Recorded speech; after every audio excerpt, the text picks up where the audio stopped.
فلما جاءهم فهم في أمر مريج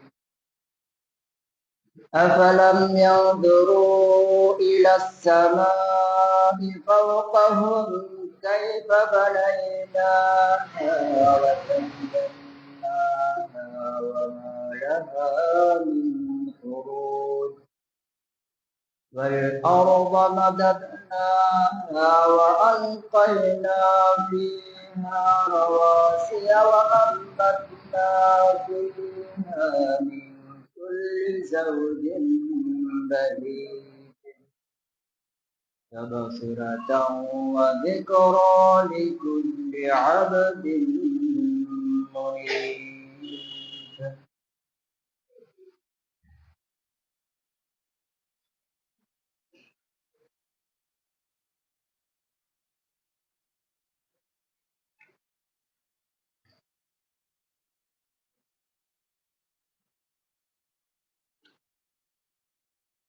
আলহামদুলিল্লাহ, সকল প্রশংসা আল্লাহ পাক রব্বুল আলামিনের, যিনি আমাদেরকে এই পৃথিবীতে পাঠিয়েছেন এবং এই পৃথিবীতে আমাদের যা কিছু প্রয়োজন সব তিনি দিয়েছেন। মৃত্যুর পরে আমাদেরকে তার কাছেই ফিরে যেতে হবে। এই পৃথিবীতে যে ভালো কাজ করবে,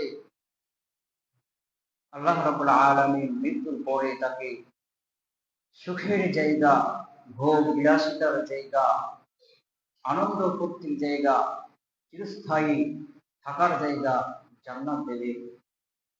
আর এই পৃথিবীতে যে খারাপ আমল করবে, মৃত্যুর পর আল্লাহ রাব্বুল আলামিন তাকে কষ্টের জায়গা, অত্যন্ত বিভীষিকাময় জায়গা জাহান্নামে দেবে। যে আল্লাহ রাব্বুল আলামিন আমাদেরকে পাঠালেন, আমাদের প্রয়োজনীয় সব কিছুই তিনি দিলেন, মৃত্যুর পরে তার কাছেই আমাদের ফিরে যেতে হবে। তার ইবাদত আমরা করব না, কার ইবাদত করব? যিনি আমাদের পৃথিবীতে পাঠালেন, আমাদের সব কিছুই দিলেন, মৃত্যুর পরে ফিরে যেতে হবে তার কাছেই। তাহলে আপনি আমি তার ইবাদত করব না, তার কথা মতো চলবো না, কার কথা মতো চলবো? আমরা সকলেই তার প্রশংসা করি, হৃদয়ের গভীর থেকে বলি আলহামদুলিল্লাহ। দরুদ ও তাসলিমা বর্ষিত হোক আমাদের প্রিয় নবী হযরত মুহাম্মদ রাসূলুল্লাহ সাল্লাল্লাহু আলাইহি ওয়াসাল্লামের উপর। আমরা সকলেই আল্লাহুম্মা সাল্লি আলাইহি আল্লাহুম্মা বারিক আলাইহি। সম্মানিত মুসল্লিয়ানে কিরাম, আমরা সবাই জানি আমাদেরকে একদিন এই পৃথিবী ছেড়ে চিরকালের জন্য চলে যেতে হবে। এই সুন্দর পৃথিবী, এই বাতাস, এই সবুজ শ্যামল ফসলের মাঠ, এই সুন্দর পরিবার, এই সুন্দর গ্রাম,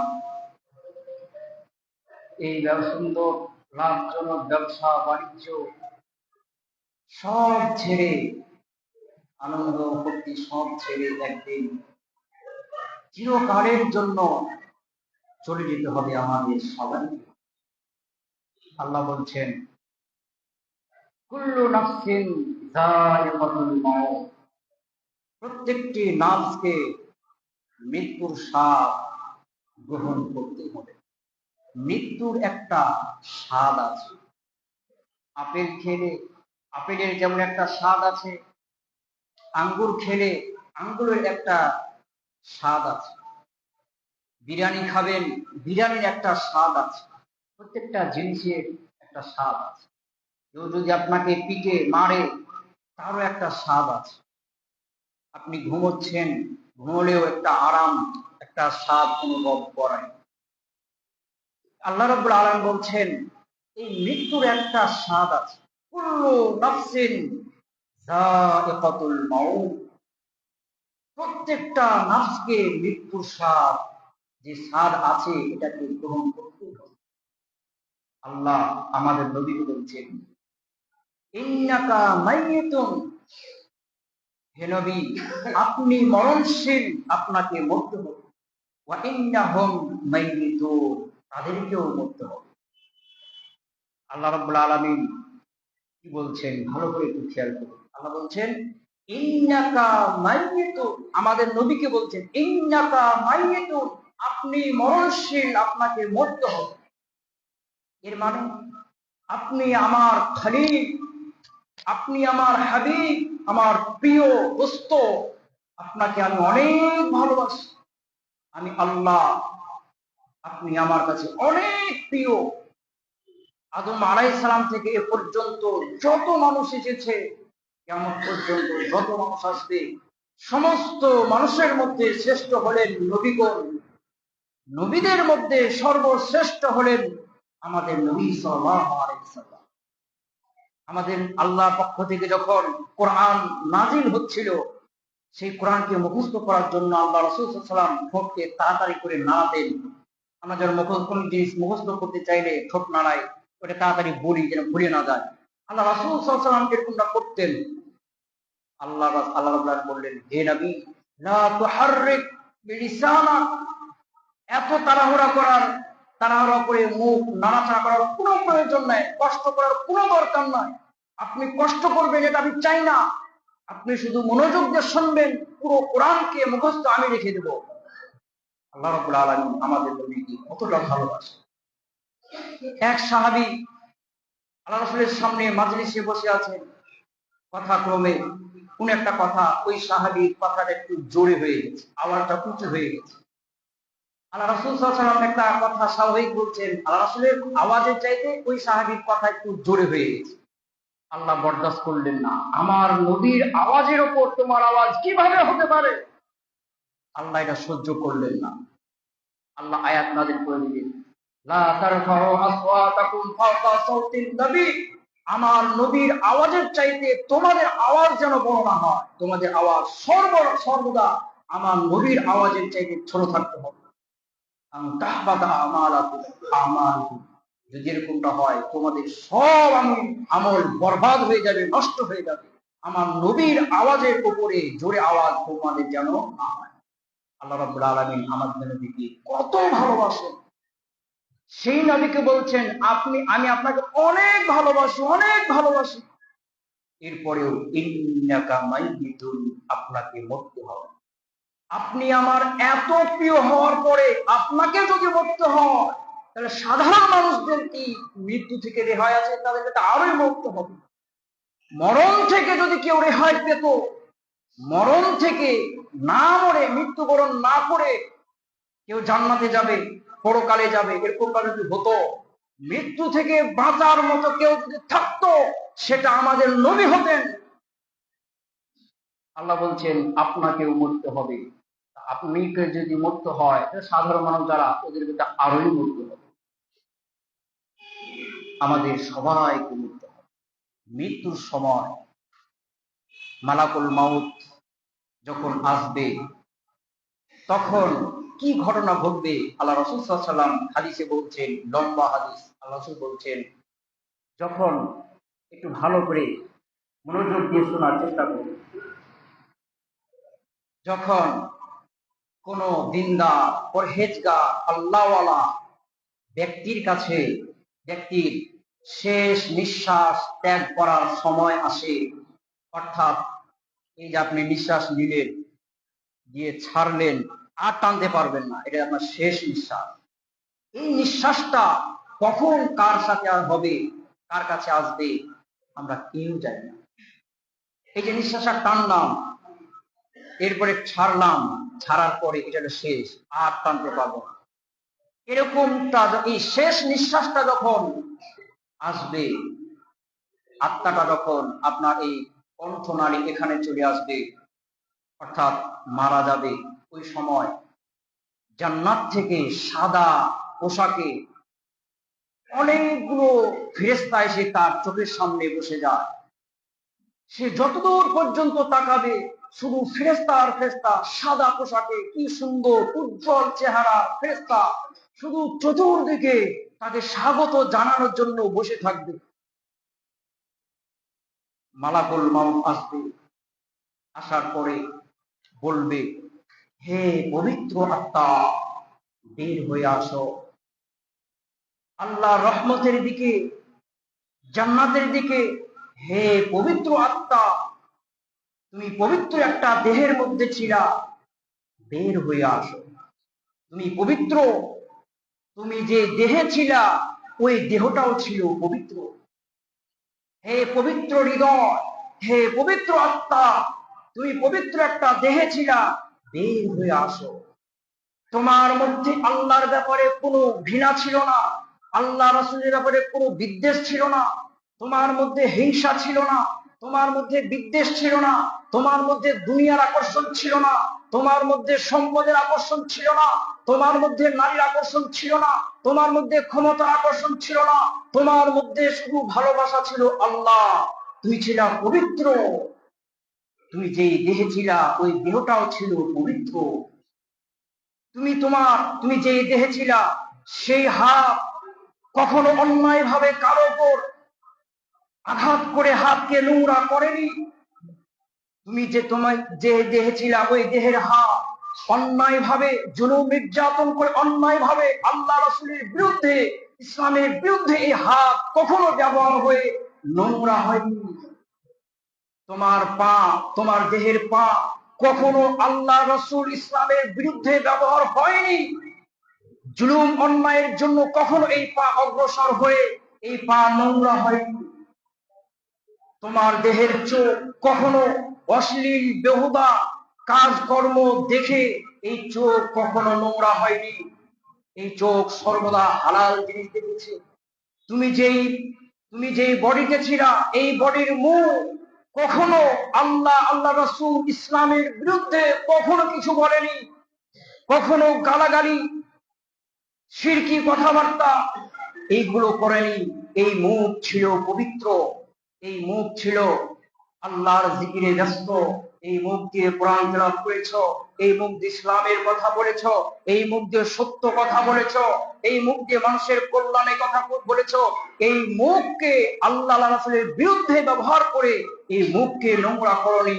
তোমার ফুল বডিটা ছিল পবিত্র, তুমিও ছিলা পবিত্র। হে পবিত্র আত্মা, বের হয়ে আসো।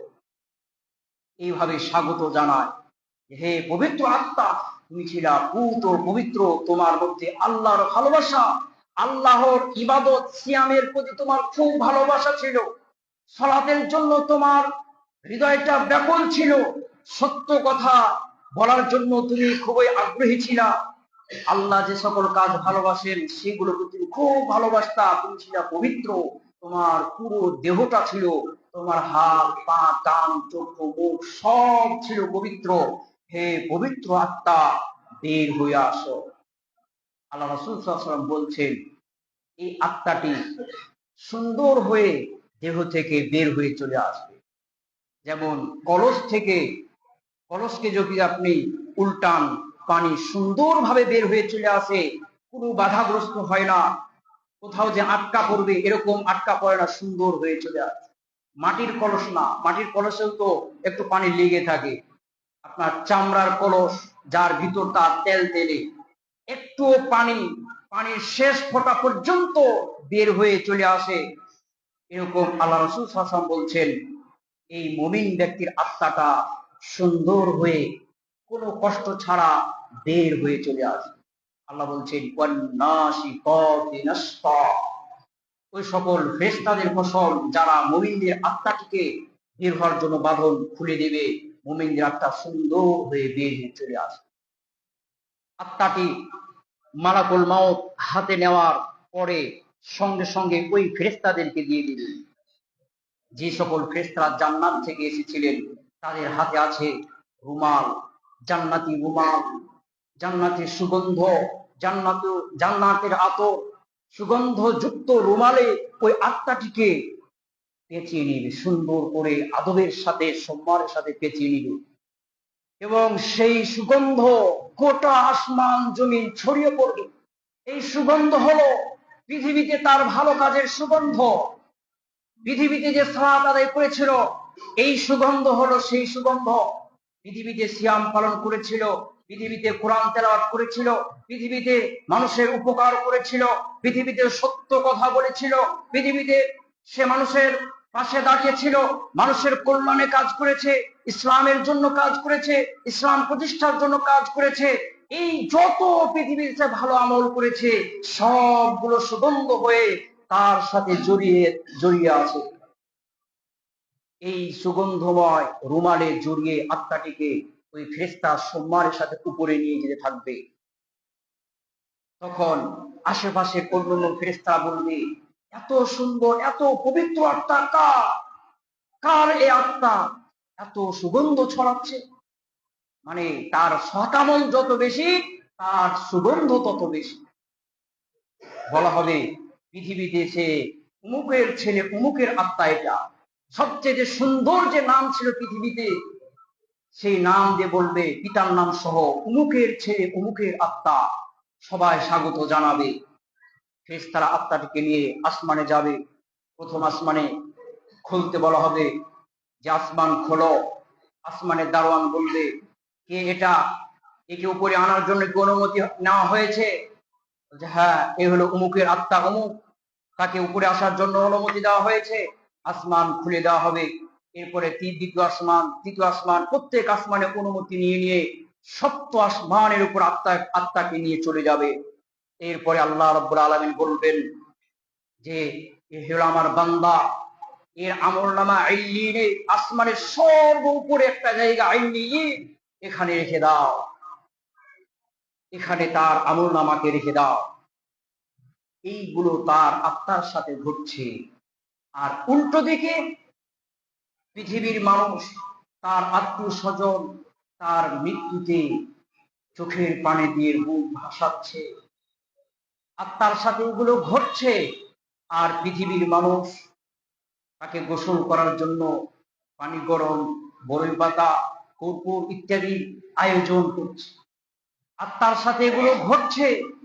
আর পৃথিবীর মানুষ তাকে দাফন কাফন করার জন্য কবর খুঁজছে, খনন করছে, বাঁশ বাঁশ বাঁশ কাটছে, বিভিন্ন আয়োজনে ব্যস্ত। আত্মার সাথে কি ঘটছে তারা জানে না। এরপরে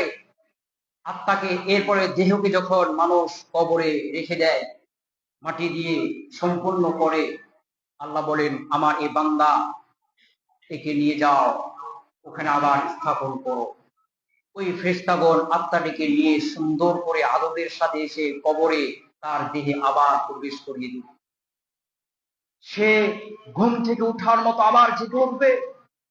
মালাক মুনকার নাকির দুইজন ফেরেশতা আসবে তাকে প্রশ্ন করার জন্য। সে উঠেই বলবে, মনে হচ্ছে যে সূর্য ডুবে যাচ্ছে। সে বললো, আমাকে উজু পানি দাও, আমি উজু করব। তাকে বলবে, তুমি মুসল্লি ছিলা, পৃথিবীতে অনেক সালাত আদায় করেছো, এখন আর লাগবে না, তুমি আমাকে উত্তর দাও, মান রব্বুকা, তোমার রব কে ছিল? সে বলবে, রব্বি আল্লাহ, আমার রব আল্লাহ। এরপরে বলা হবে, মা দীনুকা, তোমার দিন কি ছিল? সে বলবে, দিন ইসলাম, আমার দিন ছিল ইসলাম, পৃথিবীতে আমি ইসলাম মেনেছি। এরপরে বলবে, মান হাযাল্লাযী বুইসা ফিকুম, এই যে ব্যক্তিকে দেখতে পাচ্ছ, এ কে? তোমাদের মধ্যে পাঠানো হয়েছিল কে? বলবে, হাযা নবী মুহাম্মদ সাল্লাল্লাহু আলাইহি ওয়াসাল্লাম, ইনি হলেন আমার নবী মুহাম্মদ সাল্লাল্লাহু আলাইহি ওয়াসাল্লাম। ফেরেশতা বলবে, চমৎকার উত্তর দিয়েছো, তুমি এগুলো কিভাবে জানলে? এই উত্তর কিভাবে জানলে? বলবে, আমি পৃথিবীতে ছিলাম, কোরআন পড়েছি, হাদিস পড়েছি, আমি গবেষণা করেছি। এই মহাবিশ্বের সৃষ্টিকর্তা একজন আছেন, তিনি কোরআন পাঠিয়েছেন, তিনি নবী পাঠিয়েছেন। আমি এগুলো অধ্যয়ন করেছি, লেখাপড়া করেছি, জেনেছি এবং এগুলোকে মেনে চলেছি। আমি এভাবেই এগুলো জেনেছি। আসমান থেকে আওয়াজ আসবে, সাদাকা আব্দি, আমার বান্দা সত্য বলেছে। ইফতাহু লাহু বাবান ইলাল জান্নাহ, জান্নাতের দরজা তার জন্য খুলে দাও। ওয়ালবিসু লাহু লিবাসাল জান্নাহ, জান্নাতের পোশাক পরিয়ে দাও। জান্নাতের দরজা খুলে দেওয়া হবে, জান্নাতের পোশাক পরিয়ে দেওয়া হবে, জান্নাতের নাজ নিয়ামত সুগন্ধ বাতাস তার দিকে আসতে থাকবে। এরপরে মুনকার নাকির চলে যাবে, একজন লোক তার কাছে উপস্থিত হবে, খুব সুদর্শন, সুন্দর, সাদা, দেখলেই মনে হয় প্রাণটা জুড়িয়ে যায়। তার সাথে বন্ধুত্ব করি, তার সাথে গল্প করি, অনেকক্ষণ থাকি। এত সুন্দর চেহারা একটা লোক তার কাছে এসে উপস্থিত হবে, বলবে তুমি কে? এখানে এত সুন্দর চেহারা, এত সুন্দর, তোমার সাথে থাকতেই মনে চায়, তোমার সাথে বন্ধুত্ব করতে চায়, কে তুমি? সে বলবে আমি আসমান থেকে নেমে আসা কোন ফেরেশতা নই, জমিন থেকে উঠে আসা কোন জীবজন্তু নয়, আমাকে নতুন করে বানানো হয় নাই, আমি পুরনো কেউ নই, আমি নতুন কেউ নই, আমি তোমার আমালুকা সলিহ, তোমার সৎ আমল। তুমি যেই সালাত পৃথিবীতে আদায় করছে আমি সেই সালাত, তুমি যে সিয়াম পালন করতে আমি সেই সিয়াম, তুমি যে সত্য কথা বলতে আমি সেই সত্য কথা, তুমি যে মানুষের উপকার করতে আমি সেই মানুষের উপকার, তুমি যে মানুষের কল্যাণে কাজ করতে আমি সেই মানুষের কল্যাণের কাজটা, তুমি যে দ্বীন ইসলামের কাজ করতে আমি সেটা, তুমি যে কোরআন হাদিসের প্রচার করতে আমি সেটা, তুমি যে কোরআন তেলাওয়াত করছে আমি সেটা, তুমি যে মানুষকে আল্লাহর কথা বলেছো আমি সেটা। তোমার পৃথিবীর সমস্ত আমলকে আল্লাহ একসাথে করে আমাকে বানিয়েছেন। পৃথিবীতে যে সালাতকে তুমি ভালোবাসতে, যে সালাতের জন্য তোমার মনটা উতলা থাকতো, যে সিয়ামকে ভালোবাসতে, যে সিয়াম পালন করলে তোমার মনে আনন্দ হতো, যে মানুষের সাথে ভালো ব্যবহার, মানুষের কল্যাণ কামনা করা, আল্লাহর দ্বীনের খেদমত করা, আল্লাহর দ্বীনের প্রচার প্রসার করা, আল্লাহর ধর্ম শিক্ষা দেওয়া, আল্লাহর দিকে মানুষকে ডাকা, এই যে কাজগুলো তোমার কাছে প্রিয় ছিল আমি সেটা। তখন সে খুশিতে বলবে আল্লাহ আকিমিস সাআ, আল্লাহ তুমি কিয়ামত কায়েম করো, আমি জান্নাতে যেতে চাই, আমার পরিবারের কাছে যেতে চাই, আল্লাহ তুমি কিয়ামত কায়েম করো, এখনই কায়েম করে ফেলো, আমি জান্নাতে যেতে চাই, ওই যে আমার পরিবার, ওই যে আমার জান্নাত, ওই যে আমার নাজ নিয়ামত, আমি সেখানে যেতে চাই, আল্লাহ তুমি কিয়ামত কায়েম করে দাও। তখন সেই ব্যক্তি বলবে নাম, তুমি ঘুমিয়ে যাও, সুন্দরভাবে ঘুমিয়ে যাও। সে ঘুমিয়ে যাবে যেমন বাসর রাতে বর টেনশন ছাড়া নিশ্চিন্তে ঘুমিয়ে থাকে, এরকম আরামে ঘুমিয়ে যাবে। কিয়ামতের মাঠে যখন তাকে উঠানো হবে, তাই সে বলবে আমি তো মাত্র ঘুমালাম, এত আমার আরামের ঘুমটা তুমি নষ্ট করে দিলে। এইভাবে সে কিয়ামতের মাঠে উঠবে, সে তার কিয়ামতে কোনো টেনশন থাকবে না, সে জান্নাতে চলে যাবে। সম্মানিত হাজির, অপরদিকে আল্লাহ রাসূল সাল্লাল্লাহু আলাইহি ওয়াসাল্লাম বলছেন, যখন একজন পাপিষ্ট, পাপাচার, খারাপ লোক, কাফের, এই ধরনের লোকদের শেষ নিঃশ্বাস ত্যাগ করার সময় আসে,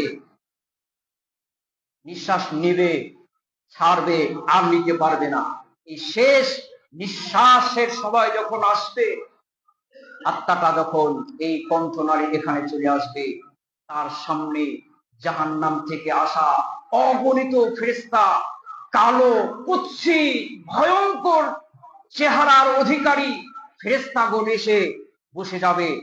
তার দৃষ্টি যতদূর যাবে শুধু ফেরেশতা আর ফেরেশতা, ভয়ঙ্কর চেহারা, দেখলে আত্মা উড়ে যায়, এত ভয়ঙ্কর, যেদিকেই তাকাবে তাদের চেহারা দেখে আত্মা থরথর করে কেঁপে উঠবে, এরকম ভয়ঙ্কর চেহারা চতুর্দিকে শুধু ভেসে উঠবে তার সামনে।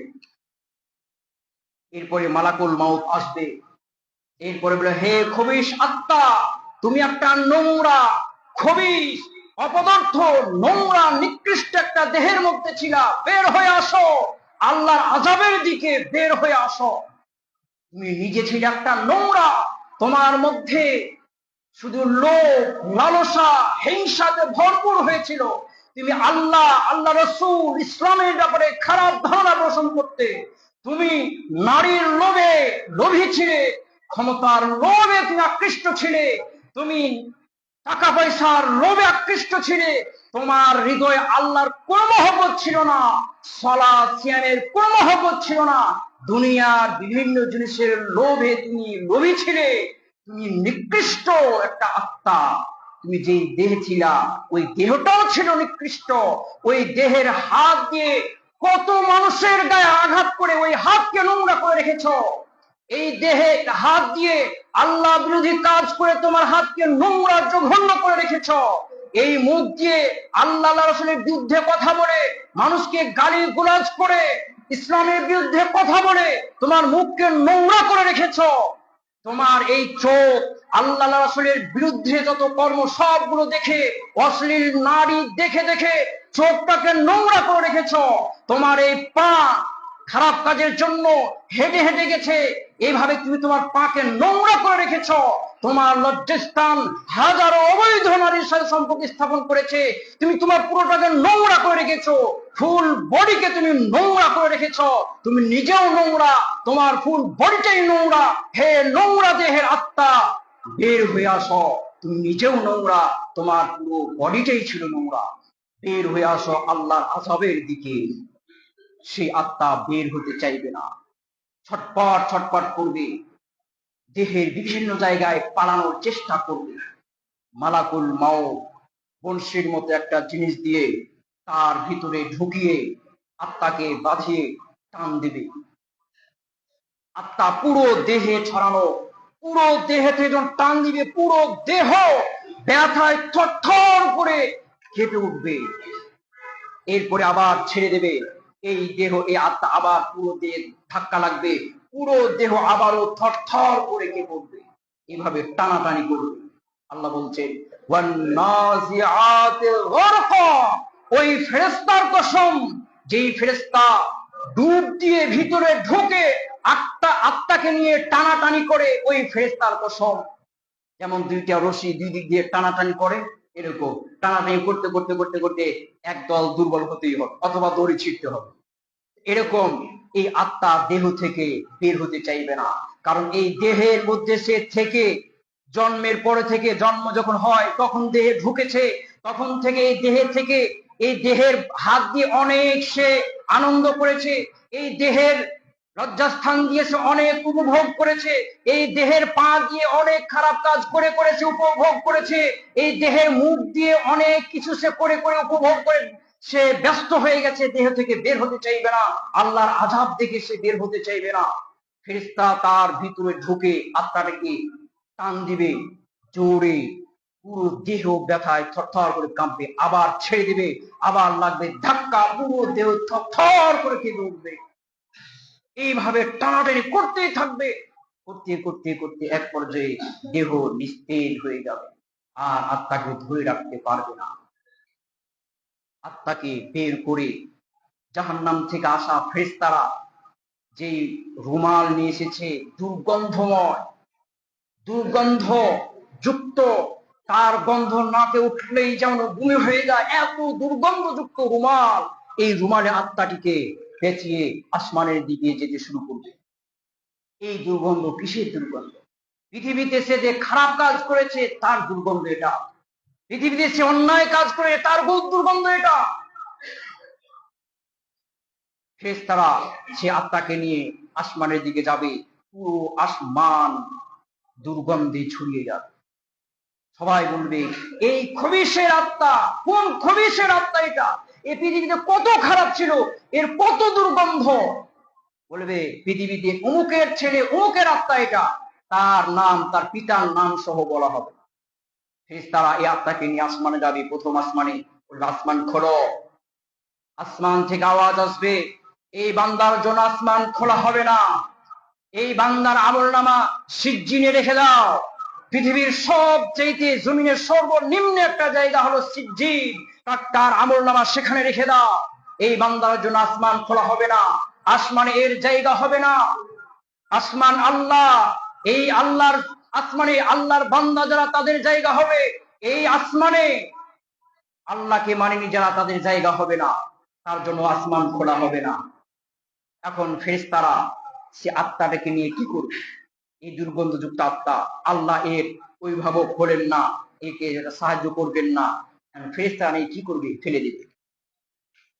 এই আত্মাটিকে যখন আসমানের প্রথম আসমান থেকে ফেলে দেওয়া হবে, আত্মাটি বড় অসহায়, কোথায় তার ক্ষমতা, কোথায় তার সম্পদ, কোথায় তার বংশ, কোথায় তার আত্মীয় স্বজন, কোথায় তার ছেলে মেয়ে? সে নিঃস্ব একা হয়ে যাবে। আল্লাহ বলছেন কান্নামা খাররা মিনাস সামাই ফাতাখতাবুহু আত-তায়রু আও তাহবি বিহি আর-রিহু ফি মাকানিন সাহি। তাকে যেন আসমান থেকে ফেলে দেওয়া হলো, তাকে রক্ষা করার কেউ নেই, সে নিঃস্ব বড় একা, তাকে রক্ষা করার কেউ নেই। যেহেতু তার অভিভাবক নেই, বাতাসে উড়িয়ে নিয়ে কোথায় তাকে, কোন ডাস্টবিনে, কোন বাথরুমে, কোন জঙ্গলে, বনে জঙ্গলে, পাহাড়ে কোথায় সে পড়লো, কার সাথে ধাক্কা লাগলো, এটা রক্ষা করার দেখার কেউ থাকবে না, বাতাসে উড়িয়ে নিয়ে চলে যাবে। আও তাখতাফুহু আত-তায়রু, অথবা পাখি তাকে ছো মেরে নিয়ে চলে যাবে, কোথায় ফেলে দিবে তার কোনো ঠিক ঠিকানা থাকবে না। যেমন একটা মুরগির বাচ্চা, সে যদি তার মায়ের থেকে বিচ্ছিন্ন আলাদা হয়ে যায়, কোন একটা জঙ্গলে হারিয়ে যায়, তাকে রক্ষা করার কেউ নেই, তাকে শিয়ালে, বিড়িতে, আপনার কাকে, চিলে যে যখন পাবে ছো মেরে নিয়ে চলে যাবে। কেন? তার মালিক নাই, তার অভিভাবক নাই। কিন্তু যদি তার ওই ওই বাচ্চা মুরগিটা যদি মা থাকতো, তার মা আপ্রাণ চেষ্টা করতো, ওই মুরগির মালিক মানুষ যদি থাকতো, সেই মালিক তাই সেই বাচ্চাটিকে রক্ষা করতো। কিন্তু জঙ্গলে একা হারিয়ে গেছে, তাকে রক্ষা করার কেউ নেই।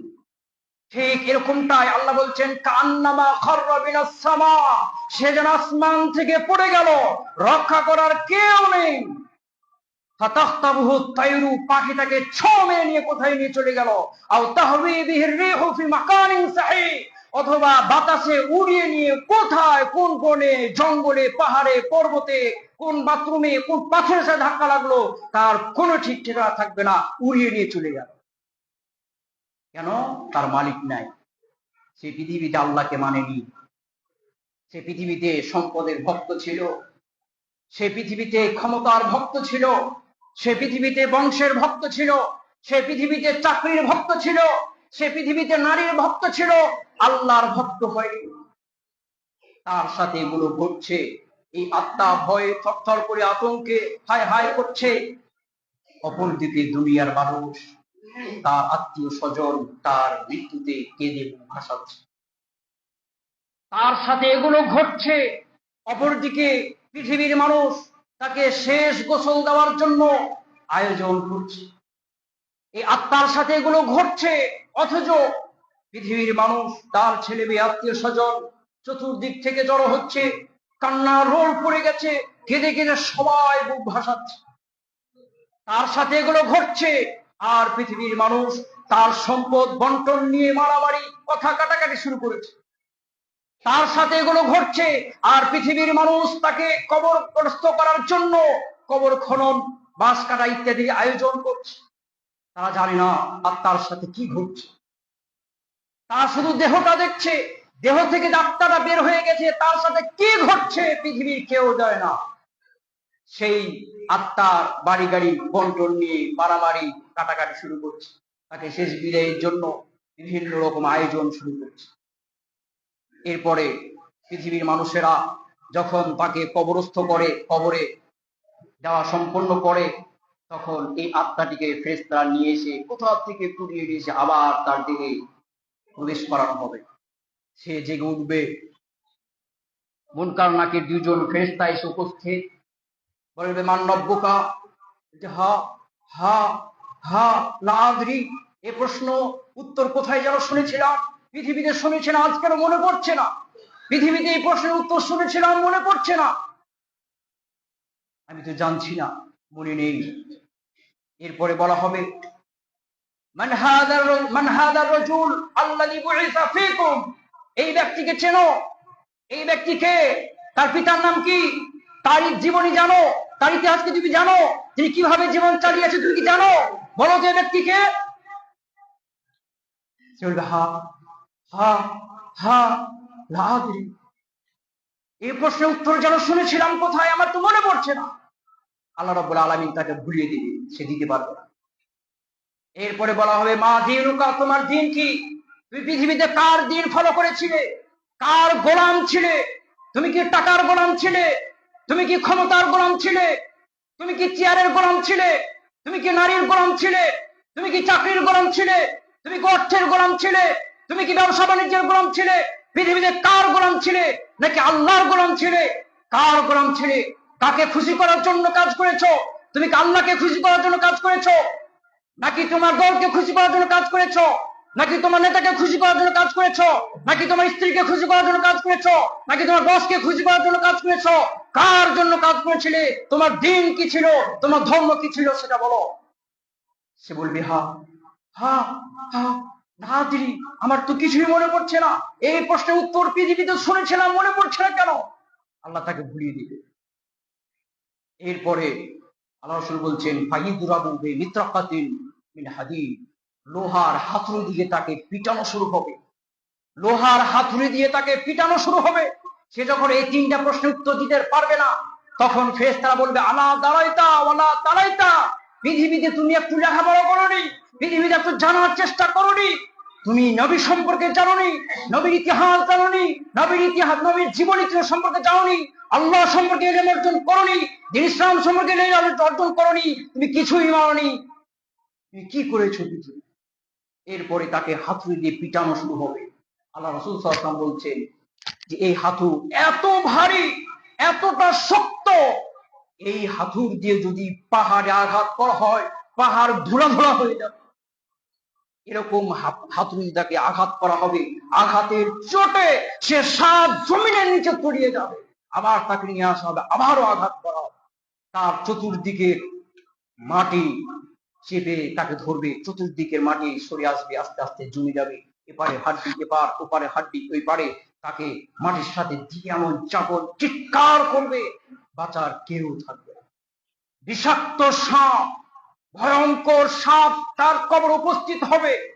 এই সাপের এত বিষ, আল্লাহ রাসূল সাল্লাল্লাহু আলাইহি ওয়াসাল্লাম বলছেন এই সাপের এত বিষ, এই সাপের বিষ না, এ যদি তার নিঃশ্বাসটা, মুখে নিঃশ্বাসটা পৃথিবীতে ছাড়তো, পুরো পৃথিবীর গাছ গাছের সব পুড়ে ছাই হয়ে যেত।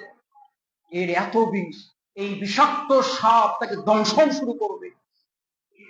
সে চিৎকার করবে, উপর থেকে আসমান থেকে আওয়াজ হবে কাযাবা আব্দি, আমার বান্দা, এই বান্দা মিথ্যা বলেছে, সে পৃথিবীতে আল্লাহকে মানেনি, রাসূলকে মানেনি, আমার ধর্ম মানেনি, আমার মন মতো কথা সে কাজ করেনি, সে মিথ্যা কথা বলছে, আমাকে জেনে শুনে সে মানেনি। ইফতাহু লাহু বাবান ইলাল জাহান্নাম, জাহান্নামের দরজা তার জন্য খুলে দাও। ওয়ালবিসু লাহু লিবাসান মিনান জাহান্নাম, জাহান্নামের পোশাক তাকে পরিয়ে দাও। জাহান্নামের দরজা খুলে দেওয়া হবে। জাহান্নামের চিৎকার, জাহান্নামে যারা আছে তাদের চিৎকার, তার তার যে সীসা, যে তাপ, সব তার দিকে আসতে থাকবে। সে বলবে আল্লাহ তুমি কিয়ামত কায়েম করো না, আল্লাহ তুমি কিয়ামত কায়েম করো না। শুরুতেই যদি এত শাস্তি হয়, শুরুতেই যদি এত ভয়ঙ্কর শাস্তি পেতে হয়, কিয়ামত হলে তো আরো কত ভয়ঙ্কর হবে। আল্লাহ তুমি কিয়ামত কায়েম করো না, আল্লাহ তুমি কিয়ামত কায়েম করো না। এইভাবে সে চিৎকার করতে থাকবে। এরপরে তার কাছে কালো কুৎসি দুর্গন্ধযুক্ত একটা লোক এসে উপস্থিত হবে। তুমি কে? তুমি কে? সে বলবে আমি আসমান থেকে নেমে আসা ফেরেশতা নই, জমিন থেকে উঠে আসা কোনো জীবজন্তু নয়, আমি নতুন কেউ নই, আমি তোমার সঙ্গী। তুমি যে পৃথিবীতে মদ খেয়েছিলে, মদকে তুমি কত ভালোবাসতে, আমি সেই মদ। তুমি পৃথিবীতে নামাজ না পড়ে বেনামাজি থাকতে কত ভালো লেগেছে, আমি তোমার সেই বেনামাজি আমল। তুমি সিয়াম পালন না করে, তুমি সিয়াম না পালন করে থেকেছো, কত ভালো লেগেছে। সবাই না খেয়ে থেকে তুমি খেয়েছো, কত ভালো লেগেছে, আমি তোমার সেই ভালো লাগার আমল। তুমি নারীর সাথে অবৈধ প্রেম করেছো, কত মজা করেছো, আমি তোমার সেই আমল। তুমি মানুষের জমি জায়গা দখল করে ভোগ করেছো, কত মজা লেগেছে, আমি তোমার সেই আমল। তুমি মানুষের উপর অন্যায় জুলুম করেছ, সেই জুলুম অন্যায় হলাম আমি তোমার আমল। পৃথিবীতে আমাকে কত ভালোবেসেছ, আমি কি তোমাকে ছেড়ে যেতে পারি? আমি সে আমল। দূর হও, দূর হও, তোমার সঙ্গে আমার দরকার নেই, তোমার সঙ্গে থাকলে আমার সব শেষ হয়ে যাবে, আমার জি খারাপ হচ্ছে, আমি তোমাকে সহ্য করতে পারি না, তুমি ছেড়ে যাও। বলবে না, পৃথিবীতে তুমি আমাকে কত আপন ভাবে নিয়েছিলে, আমি কি তোমাকে ছেড়ে যাব? আমি তোমাকে ছেড়ে যাব না। এইভাবে তা শাস্তি শুরু হয়ে গেল। সম্মানিত হাজিরিন, আমাদেরকে এই জীবন সম্পর্কে ভাবতে হবে। এটা আসছে আমাদের সামনে, এই দুনিয়া ক্ষণস্থায়ী, এই দুনিয়া থেকে আমাদেরকে চলে যেতে হবে কবরে। আপনি পৃথিবীতে যেরকম আমল করবেন, মৃত্যুর পরে আপনি ঠিক হুবহু সেটাই ভোগ করবেন। মনে করিয়েন না যে একটা আমল করলাম, তারপর জুলুম করলাম, কি আমাকে ঠেকাবে? না, আল্লাহ আছেন, তিনি দেখছেন, আল্লাহ আপনাকে ঠেকাবেন। এই জন্য আমাদেরকে মৃত্যুর জন্য প্রস্তুতি নিতে হবে। আমাদের মনটা এত শক্ত হয়ে গেছে, মৃত্যুর কথা শুনে, কবরের কথা শুনে মনটা একবারও কাঁপে না। আমাদের মনটা এত শক্ত, কবরের কথা শুনে মনটা একবারও কাঁপে না। হযরত উসমান রাদিয়াল্লাহু তাআলা আনহু তিনি কবরের কাছে এসেছেন, কবরের কাছে দাঁড়িয়ে অঝোর ধারায় কাঁদছে, কাঁদতে কাঁদতে কাঁদতে দাড়ি ভিজে টুকটুকে হয়ে গেছে, দাড়ি ভিজে মাটিতে পড়ে মাটি কাদা হয়ে গেছে, এত কাঁদছে। সাহাবায়ে কেরাম জিজ্ঞেস করছেন, ইয়া আমিরাল মুমিনিন, হে মুসলমানদের খলিফা, আপনি এত কাঁদছেন কেন? আপনার কাছ থেকে কত ওয়াজ শুনেছি, মসজিদে কত আলোচনা করেছেন জাহান্নামের, কিয়ামতে, তখন এত কাঁদেননি, এই কবরে এসে আপনি এত কাঁদছেন কেন? হযরত উসমান রাদিয়াল্লাহু তাআলা বলছেন, এই আল কবর আউয়ালু মানজারিন মিন মানাজিল আখির, কবর হলো প্রথম স্টেশন, আখিরাতের প্রথম স্টেশন। মানুষ পৃথিবী থেকে রওনা করার প্রথম স্টেশন হলো কবর। এই কবরে যদি বেঁচে যায়, ফাইন্না জামিনহু ফামা বাদাহু আইসারু মিনহু, এখানে যদি বেঁচে যায় তাহলে তারপরে কিয়ামত, হুলসিরাত, যত স্টেপ সব তার জন্য সহজ হয়ে যাবে।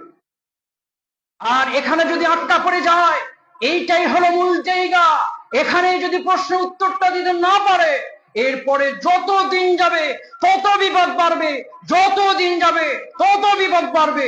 এটাই হলো আসল। এটি এখানেই বাঁচতে পারলেই সব, এখানেই আটকা পড়লে সব শেষ। তিনি অধৈর্য ধারায় কাঁদতেন। আমাদের হৃদয় দিয়ে, আমাদের চোখ দিয়ে পানি বের হয় না, আমাদের মনটা পাথর হয়ে, কেন? আমাদের মনে দুনিয়ার লোভ এত আটকা, আমাদের মনে দুনিয়া, সম্পদ, নারী, বাড়ি গাড়ি, ক্ষমতা, এগুলোর মহব্বত এত বেশি ঢুকেছে, আল্লাহকে ভুলে গেছি। মৃত্যুর পরে কবর যা আছে সেটা ভুলেই গেছি, সেটাকে মনেই হয় না। কবরে যান, মাঝে মাঝে জিয়ারত করে আসো, আখিরাতের কথা মনে করুন। আল্লাহ রাসূল যেতেন, জিয়ারত করতেন, জিয়ারত করলে আখিরাতের কথা মনে পড়বে, মনটা নরম হবে, আল্লাহর কথা মনে পড়বে, আখিরাতের কথা মনে পড়বে। আপনার দাদু, চাচু, বাপ মারা গেছে, পৃথিবীতে তিনি যদি বেঁচে থাকতেন তাহলে আপনি কি তাকে মাঝে মাঝে দেখতে যেতেন না? আপনার দাদুটা মারা গেছে, বাপ মারা গেছে, পৃথিবীতে যদি তিনি থাকতেন, আপনি কি তাকে মাঝে মাঝে দেখতে যেতেন না? যেতেন।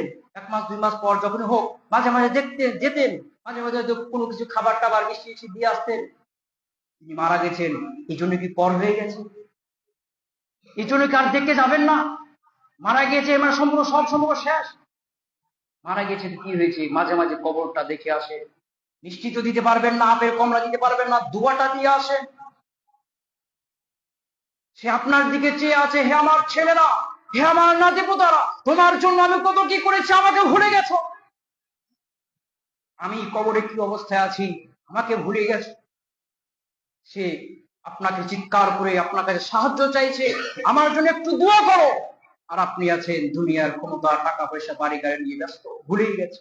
আপনার যে পিতা ছিল, দাদু ছিল, আত্মীয় স্বজন কেউ ছিল, ভুলেই গেছে, মারা গেছে, সব সম্পর্ক শেষ। মাঝে মাঝে যাবেন, কবরে যাবেন, জিয়ারত করবেন, মনটা আখিরাতমুখী হবে, আল্লাহর ভয় ঢুকবে। এটা যদি করেন, এটা দেখে দেখে আপনার সন্তান, আপনার ছোট ভাই, তারাও অভ্যস্ত হবে। আপনি যখন মারা যাবেন তখন তারাও ভাববে, আমার পিতা তো দাদুর কবরে মাঝে মাঝে যেত, তখন সেও আপনার কবরে যাওয়া শুরু করবে, মরার পরে আপনার জন্য দোয়া করবে, উপকারটা পাবেন। আর যদি আপনি ভুলে গেছেন, যাচ্ছেন না, আপনার সন্তান ওরকম হয়ে যায়। আমার বাপ থেকে কখনো কবরস্থানে যেতে দেখিনি, আপনার সন্তান ওরকম হয়ে। সম্মানিত হাজিরিন, সবশেষে আল্লাহর কাছে দোয়া করি, আল্লাহ রাব্বুল আলামিন আমাদেরকে যেন সৎ আমল বেশি বেশি করার তৌফিক দান করেন। আল্লাহুম্মা আমিন। আল্লাহ যেন আমাদেরকে আল্লাহকে খুশি করে ঈমান, ইসলামের সাথে ইহকাল থেকে পরপারে লম্বা সফরে বের হওয়ার তৌফিক দান করেন। আমরা সকলে আল্লাহুম্মা আমিন।